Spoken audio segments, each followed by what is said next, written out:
Hello guys, ako po'y magluluto ng fried cauliflower rice.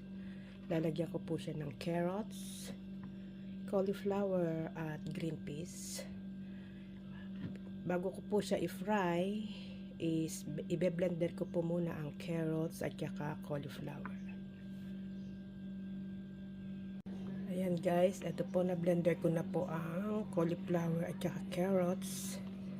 Ngayon, lalagyan ko na po siya ng pampalasa. Ito po ay pamintang durog.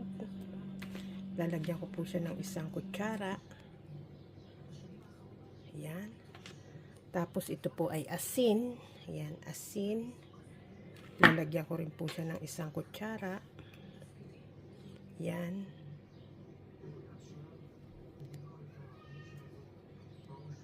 At saka itong powder na pampalasa po siya.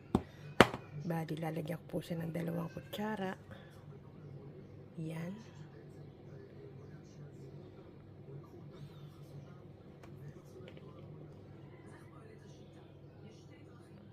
Yan. Tapos po, halu-haluin ko po siya habang ma-mix ko po siya. Yan. I-mix ko po siya.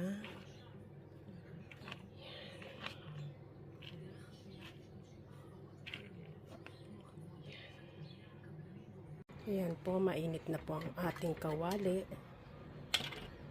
Ito po ay olive oil. Maglalagay po tayo ng mantika na olive oil sa kawali.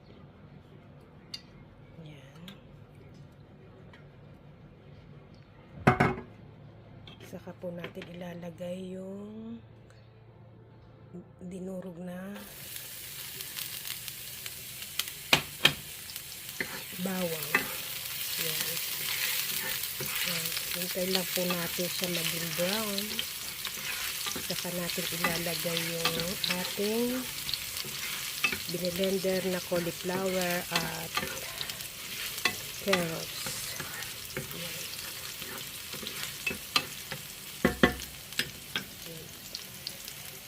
Ayan, nag-brown na po siya. Saka po natin ilalagay itong cauliflower na ating binilender. Ayan. Okay. Halu-haluin lang po natin.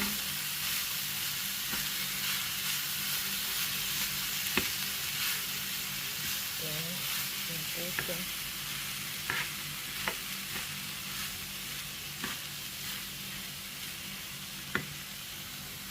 Ayan na po. Halu-haluin po natin. Saka natin ilalagay ang green peas.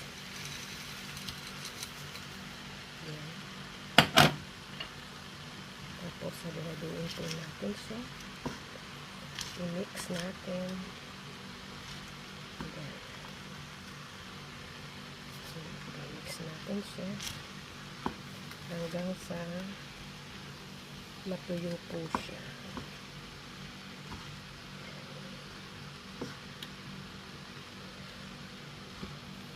Hintay lang po natin siyang matuyo ng konti.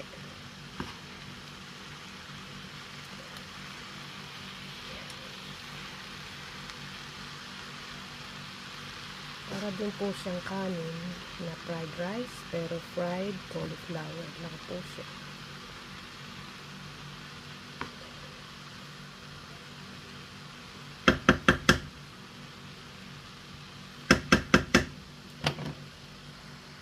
Ito, luto na ang ating fried cauliflower rice. Ayan. Ayan na po siya.